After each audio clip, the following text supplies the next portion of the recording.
After the great market crash of 1929, the American financial system wasn't just broken, it was absolutely despised. The public's trust was completely shattered, and all that anger is what paved the way for some of the most radical and enduring reforms in history.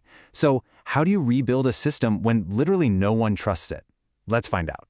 And you really can't blame him. The Roaring Twenties just came to this screeching halt, and all of a sudden, the very bankers and market titans who were celebrated as geniuses were now seen as villains. This wasn't just some financial crisis. It was a crisis of faith in the entire system. So the first step toward rebuilding that trust wasn't a bailout or some new policy, it was a public trial. A reckoning had to happen, and the American people were demanding to see what was really going on behind the curtain. I mean, this was the real heart of the outrage. It just seemed like the rules were completely different for the powerful.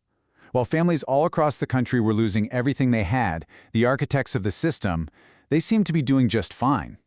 People wanted to know, how is this even possible? They wanted answers.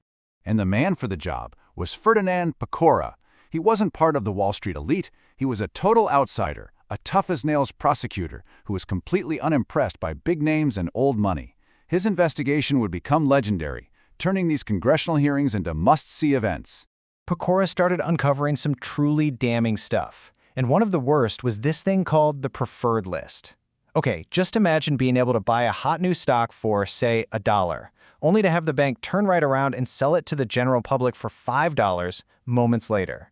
That's exactly what was happening. It was a system built for insiders to get rich at everyone else's expense. The things he found were just shocking.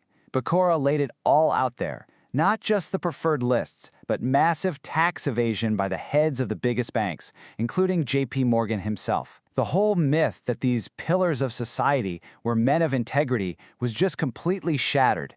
It confirmed the public's worst fears. The game was, in fact, rigged.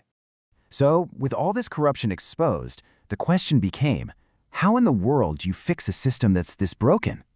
Well, President Franklin D. Roosevelt's answer was both brilliant and incredibly controversial. FDR's administration moved fast, creating a brand new federal agency, the SEC. Its mission was simple but pretty revolutionary: act as a cop on the beat for Wall Street, enforce some rules, and protect investors. But who do you get to run an organization like that? And this is where the story takes a fascinating turn. FDR's choice for the first ever chairman of the SEC was none other than Joseph P. Kennedy. Yep, that Kennedy.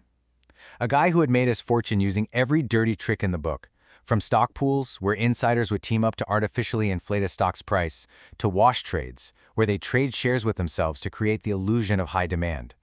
These were all tactics designed to manipulate prices and fool investors. The public was horrified. I mean, why put a fox in charge of the henhouse? FDR's logic was simple and, really pragmatic. As he famously put it, it takes a thief to catch a thief. Kennedy knew exactly how the game was rigged because he had helped write the playbook. He knew where all the bodies were buried. So this was FDR's big gamble.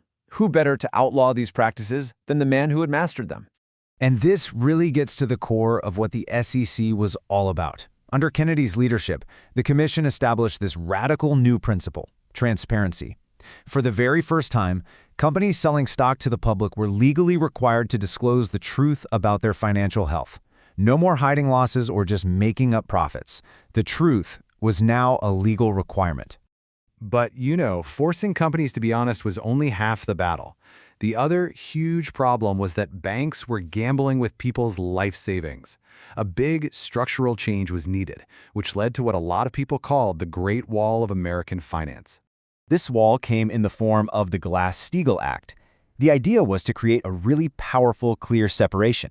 See, before this, the same bank that held your mortgage and your savings could just turn around and use that money to make super risky bets on the stock market. And if those bets went bad, well, your money just vanished. So Glass-Steagall split the banking world right in two. On one side, you had commercial banking, the boring but safe stuff, like savings accounts and home loans. On the other side, you had investment banking, the high-stakes, high-risk world of stock trading. And that wall between them, it was meant to be impenetrable. Your savings would no longer be used to fuel Wall Street's casino. And to really truly restore trust, Glass-Steagall did one more huge thing. It created the Federal Deposit Insurance Corporation, or FDIC. This was a direct promise from the U.S. government to the American people. Even if your bank fails, your savings are insured.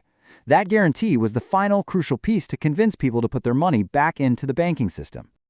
So these laws from way back in the 1930s fundamentally remade American finance. But what about their legacy today? Why does this history from nearly a century ago still matter so much? Well, this timeline tells a pretty powerful story. For decades, that Great Wall held up. But then, in 1999, key parts of Glass-Steagall were repealed, effectively tearing down the wall between commercial and investment banking. Less than a decade later, boom, the world was plunged into the 2008 financial crisis, a catastrophe many people traced directly back to that deregulation. They argued allowed banks to once again make the same kinds of risky bets with our money that had led to the 1929 crash. And today, we're still grappling with those consequences. But here's something important to remember.